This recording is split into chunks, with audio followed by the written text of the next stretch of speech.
Olá, meu amigo e minha amiga. Muita coisa importante acontecendo no Brasil, filas continuam a andar, prazos estão se esgotando e como é bacana a gente poder ter esse espaço aqui para poder compartilhar reflexões e análises das coisas que acontecem no nosso país e que afetam a nossa realidade concreta, né? Hoje já somos 915 mil pessoas inscritas e conectadas através do nosso portal.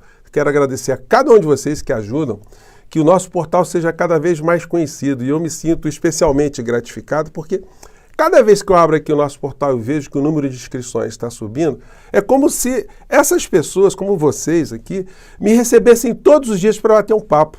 Senta aí, José, vamos bater um papo, vamos analisar o que está acontecendo aí, olha, pega um cafezinho aqui, olha, você quer alguma coisa? É assim que eu me sinto todas as vezes que eu vejo uma pessoa nova chegando ou quando você abre aqui o nosso portal para ver aqui as coisas que estão acontecendo no nosso cotidiano, né? Então, mais uma vez, muito obrigado e vamos seguir em frente. E se você está chegando agora, se inscreva também, conheça os nossos outros vídeos. Se você gostar, compartilhe, recomende, não se esqueça. Dê o seu joinha, mande seu comentário e, se puder, se inscreva também aqui no nosso clube de membros. Você aqui é muito bem-vindo e muito bem-vinda. Bom, gente, prazos estão rolando, né? Já comentei com vocês nesses últimos dias sobre duas situações. O ministro Alexandre de Moraes deu 15 dias para o Procurador-Geral da República opinar sobre o indiciamento de Bolsonaro num dos casos aí que ele já está envolvido, né? No adulteração de cartão de vacina, formação de quadrilha, adulteração de dados no sistema do SUS. Não é pouca coisa, não. E uma condenação, ela vai puxar a fila, né? Porque outras virão na sequência e ele já não será mais réu primário, não será um condenado de primeira viagem. Essa é uma posição que a Procuradoria-Geral da República tem de prazo que se esgota nessa semana para decidir se transforma o Bolsonaro e a Orcrim em réus ou não. Vamos aguardar, isso vai dizer muitas coisas aqui para a gente. E um outro prazo que também está terminando nessa semana é se o Procurador-Geral da República, demandado ali pelo ministro Alexandre de Moraes, se ele entende que aquelas 2 noites que Bolsonaro passou na Embaixada da Hungria, foram apenas noites para o seu deleite pessoal, para alguma coisa secreta, alguma coisa que nós não podemos saber, algumas coisas de natureza muito íntima, porque só essa pode ser a explicação, porque qualquer outra análise que a gente perceba ali é de que ele estava fugindo. E, tecnicamente, quando ele entrou na Embaixada da Hungria, ele já estava asilado, porque o Brasil não teria mais, ou não tem mais jurisdição sobre os muros internos, né, além dos muros internos de qualquer embaixada. Então, o Procurador-Geral da República decidirá se isso é uma coisa absolutamente irrelevante ou se o inelegível deverá ser sancionado. Bom, esses são os fatos. Temos situações que estão acontecendo paralelamente aqui do lado, na Argentina, que são situações, gente, absurdas, coisas absolutamente desumanas, mas que são da origem dessa ideologia de extrema-direita desumana, né? O psicopata que ganhou as eleições na Argentina, ele está demitindo funcionário público, está fazendo um hecatombe lá. Não tem como esse troço dar certo para o povo argentino, vai dar certo para banqueiro, para os grupos econômicos transnacionais, quem quer roubar o povo argentino, quem quer roubar as riquezas argentinas. Disse a figura, todo feliz esses dias, né? Está demitindo aqui um número muito grande de servidores lá na Argentina. Acompanhe aqui. Chamamos 50.000 empleados públicos.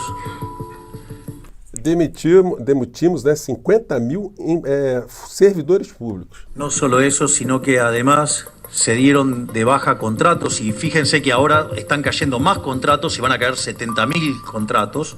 E vai rescindir mais 70 mil contratos de trabalhadores terceirizados. Você sabe lá o que é isso, gente?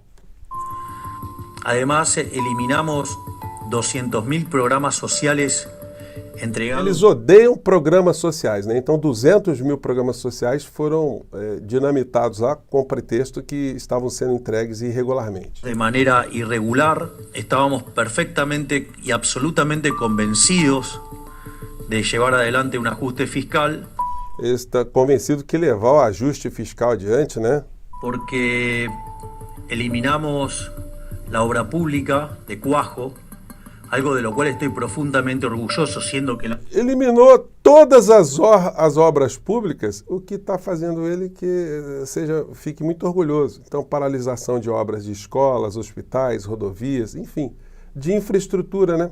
Ele está todo feliz. Vocês acham que a Argentina está indo para onde desse jeito? la obra pública es una gran fuente de corrupción, de robo, a la cual me imagino que toda la gente de bien debería oponerse. Então ele disse que tudo isso é porque é uma fonte de corrupção. Então mata o povo argentino que acaba a corrupção, né? Acaba com a obra pública, acaba com o Estado que acaba a corrupção. É o velho discurso de salafrário, de psicopata, de bandido a serviço de grupos econômicos, né?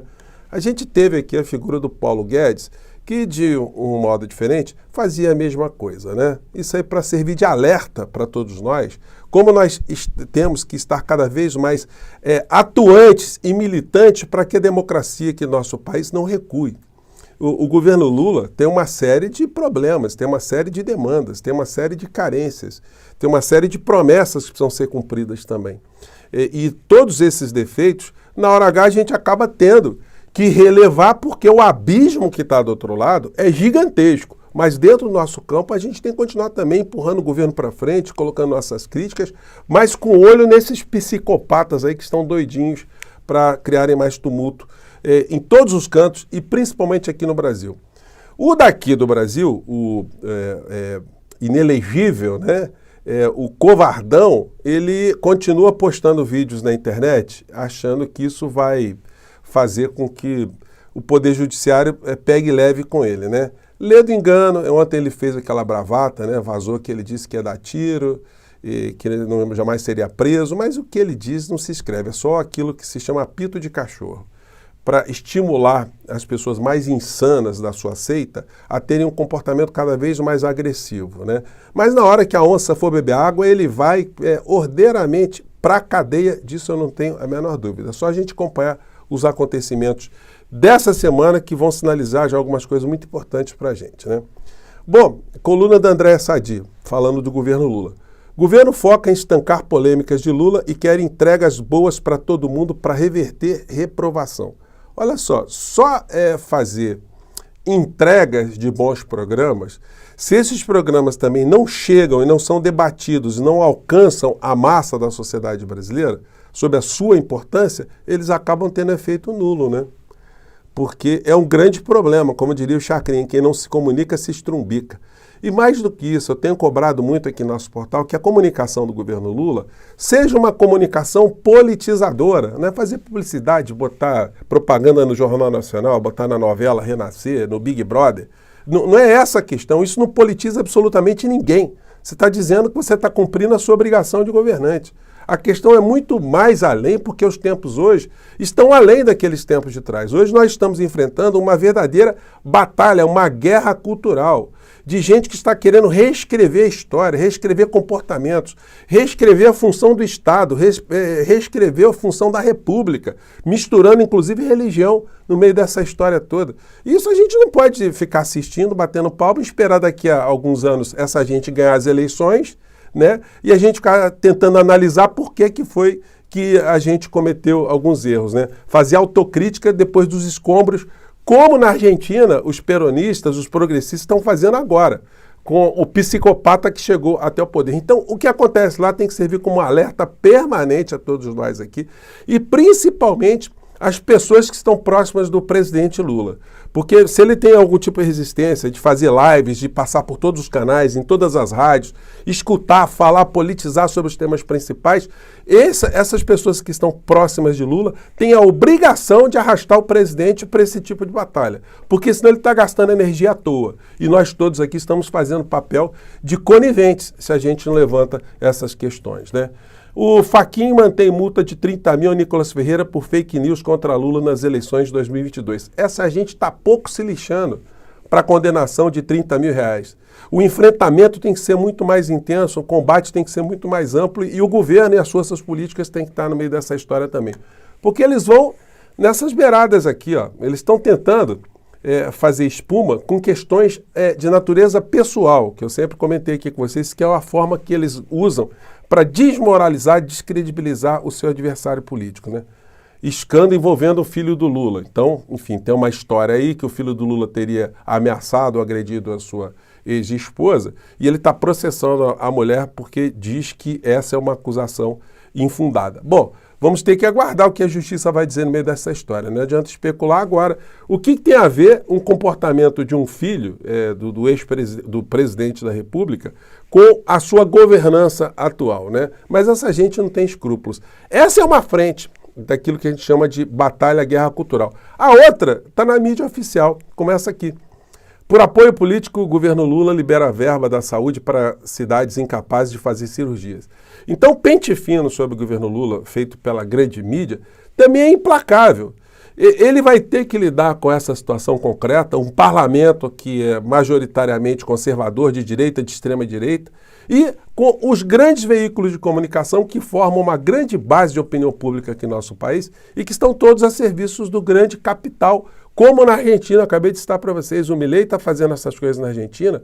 Não pensem que ele está tendo a oposição dos grandes veículos de comunicação na Argentina, não. Estão todos com ele. E ele tem também redes de extremistas com ele que acompanham tudo nas redes sociais e estão batendo palmas para demissão de servidores públicos, para famílias que vão ficar sem um pai empregado, sem uma mãe empregada. Estão achando isso ótimo, a paralisação do Estado argentino. Enfim, quando eles acordarem, aí já estão todos dilapidados, né? Aí já será tarde demais, aí, enfim.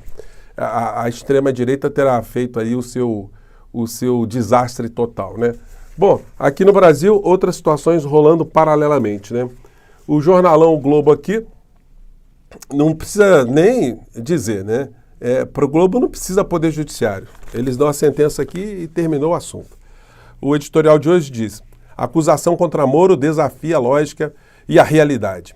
Relator do processo de cassação do senador não encontrou motivos para desprezar o voto de quase 2 milhões de eleitores. E uma outra situação, né, que é essa de fazer governos ficarem reféns e de doutrinar a sociedade, né, por uma normalidade na interpretação de alguns casos, a gente vê essa manchete aqui no caderno econômico do Globo, né? Meta na mesa. Tebet diz que superávit de 0,5% do PIB em 2025, previsto no arcabouço, está em discussão. Gente, vejam só, a meta é 0,5% do PIB. Vocês veem alguma provocação dos grandes veículos de comunicação dizendo assim: a meta para acabar com a fome no Brasil é até dezembro de 2025. A meta para acabar com o desemprego é até dezembro de 2025. A meta para acabar com a falta de saneamento básico é até 2025. A meta para reformar uma série de estruturas aqui no nosso país, para benefício do povo, é até 2025. Não, tem nada disso. A cobrança é só aquela cobrança que agrada pessoas como o Milei, que está matando o povo argentino, está assaltando o povo argentino, está deixando o povo argentino com fome, sem remédio, sem infraestrutura, sem absolutamente nada, para fechar o balanço no final do exercício em azul. Ele está fazendo isso na Argentina. Então, gente, é uma luta que não é uma coisa pessoal, é uma luta de classes mesmo, né? De interesses de classes. E as classes que nós pertencemos enquanto cidadãos, que a gente poderia chamar o clube, né? O nosso clube, não se mistura com aquele clube que está lá no topo da pirâmide. Aquele clube que está lá não deixa nenhum de nós passar na porta, né? E a gente tem que ter isso muito claro, porque se a gente não tiver noção que existem interesses que são jogados em sociedades como as nossas, né, e que são puxados cada vez mais para os interesses de quem está no topo da pirâmide, a gente fica aqui se digladiando e não ajuda a mudar absolutamente nada, né? É por isso que eu estou aqui. Gente, muito obrigado mais uma vez. Mais tarde eu estou aqui e vamos ver se a gente tem novidades aí nos próximos dias ou horas sobre essas filas aí, né? Pode ser que o Paulo Gonet dê uma decisão ainda hoje. Um grande abraço, até lá. Tchau!